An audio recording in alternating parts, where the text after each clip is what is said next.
Good morning, everyone. Thank you very much for coming on time today. How was the break? Was it good? Nice.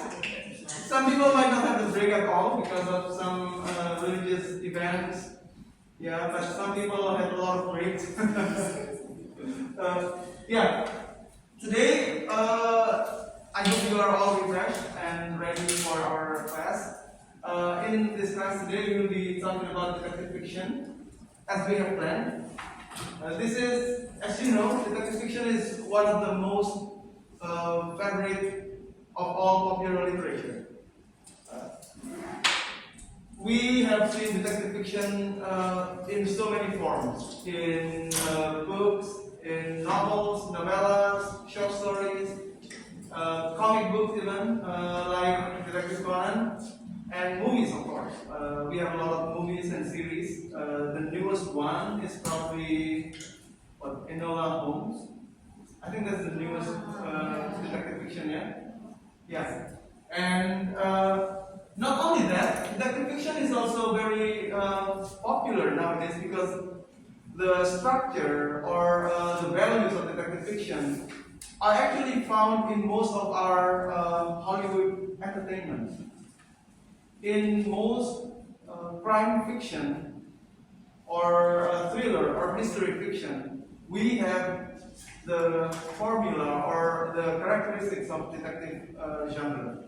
That's why when we talk about detective fiction here, it doesn't mean that we will be talking about detective fiction per se. Uh, we will also be talking about crime fiction, mystery, by mystery here, not horror, but mystery of solving cases, and thriller. I believe you are all familiar with those genres. And as usual, for the discussion, we will mix between uh, written works like novels or novellas, and also movies, audiovisual works. Okay, are you guys familiar with this person? Who is that? Agatha Christie. How did you know? Okay. Yeah, Agatha Christie. Right, this is Agatha Christie. She's the queen of detective fiction because she wrote a lot of detective fiction works, and most of her works have been filmed actually. Here in this meeting today, our target will be there will be two general targets. The first one is to understand the history, to know or understand the history of detective fiction and the genre. And the second one is to history and characteristics. Okay. And the second one is for us to try to apply this history knowledge or characteristic knowledge in detective fiction or crime fiction or thriller works that we have read or we have seen. So these are our two tools for today. Now, any questions so far? No? No. Let me move on then with this. So the first thing that we need to talk about is the history of detective fiction. And in the history of detective fiction, we will also be talking about the characteristics and the formula. And finally, we also be talking about what is underlying the rise of detective fiction. As you can see over there, that's John Wick with a yellow stick. He uses to hit somebody that looks like a bomb SWAT team. You know from which John Wick movies it is from? The third one? Oh, no. I don't know. Can anyone guess? It's a new one. Yeah, the third one is in a room like this, but with the Indonesian fighters. Yeah, group, yeah. so heavy. Yeah, but not this one. This is from the fourth John Wick movie, the last one. And I'm putting John Wick movie here because I think this is a good application of the characteristics of detective fiction in today's popular culture. Right. Now here, detective fiction started in the 19th century. Why in the 19th century? Does anyone know why it started in the 19th century? And not long ago, like in the ancient Greek era. It's mostly because 19th century is the century after the French Revolution. Are you guys familiar with French Revolution? French Revolution is when the people of France revolted against the monarchy, and they took away the monarchy and turned the nation into what? Into a modern state, into a modern nation state, no longer a kingdom. It happened in, does anyone know when French Revolution happened? Try to guess. Is it in the 19th century or is it before? Okay. You don't know. Come on. This is our history knowledge, right? Okay, you're responsible for Googling it. Yeah. French Revolution. Everyone should know when French Revolution happened. Yes, Vanya? Have you found it? 1789 until 1799. Okay, 1789. This is in the 18th century. Yeah. Yeah, in the 18th century. That's when things happen in a different way. If previously, who ruled the kingdom? The king, right? The king and knights and all the royalty. Now, during the old era of Europe, when kings and queens ruled the nation, everything was decided by the kings and queens. If someone committed a crime and people wanted to punish him, what did people do? They would go to the king or queen to ask, or some knights to ask, what should we do with this person? And then the knight or the king or the queen would say, okay, he deserves some death penalty. And then he was killed, or she was killed, or whoever was killed. And then when things changed, when the king and the queen were no longer the main power source, things had to change. When someone was brought to the leaders and someone said, this person has stolen my chicken, what should people do? People could not decide anymore, right? Could not just, okay, let's punish him with death penalty.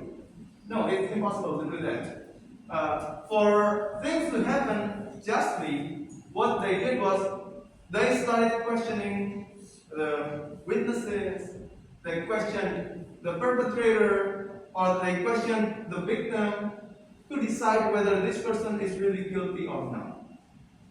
After they found out that there are so many evidences, and then the perpetrator, the criminal, makes some admits that he has done wrong, that's when the judge now can decide, okay, this person deserves like 2 years or 2 days in prison because it was just chicken. And son is just half chicken, not the entire chicken. So, yeah, that's what happened. It is now important to do some crime detection to find out what really happened, who did it, and why it happened. And that's a huge change in the society. Now, whenever someone commits a crime, there has to be a process to find out what is actually wrong. That's when people who like writing started to use this in their type of entertainment. They create a story about one crime, and then people want to know, right, what this crime is, why it happened, and who did it. Now, this writer tries to make a story that gives out the detail one by one. That's when we have detective fiction. One of the first examples is the one I just mentioned to you earlier. Stories by Edgar Allan Poe. Edgar Allan Poe wrote 3 stories, mostly short stories. So if you prefer the classics one, you will get a long short story actually, not a novel. So in his 3 short stories, he wrote about the murders of 2 women in a closed room. And then another one is the story about a letter that is stolen by somebody. And another story is another story of crime. Now, in those stories, Edgar Allan Poe started with a crime, the murders of 2 women. And throughout the story, he has characters who act like the detectives actually in the story, although not actually detectives. These characters try to find out where it happened, seeing the crime scene, starting to decide what actually happened here, what actually happened over there, until they came up with the crime and who did it and why it happened. So that's the first detective fiction by Edgar Allan Poe. That's why Edgar Allan Poe is known as the father, the founding father of detective fiction. Now, detective. What does it actually mean? What does the word detective mean? Where does it come from? Detect, that's right. Detect. And what does this person detect? Clues. Clues? Okay, clues. Alright. The most important is to detect. It's not always related to the profession as a detective. So the detective figure in a detective story doesn't have to be an actual detective who works in an office. It can be just some random guy who likes to detect clues. Just like Detective Conan, who is not actually a detective, right? Yeah. So that's the most important thing to see here. And in Indonesian, what is a detective? What is the equivalent of detective in Indonesian? Penyidik. Okay, penyidik. What does penyidik do?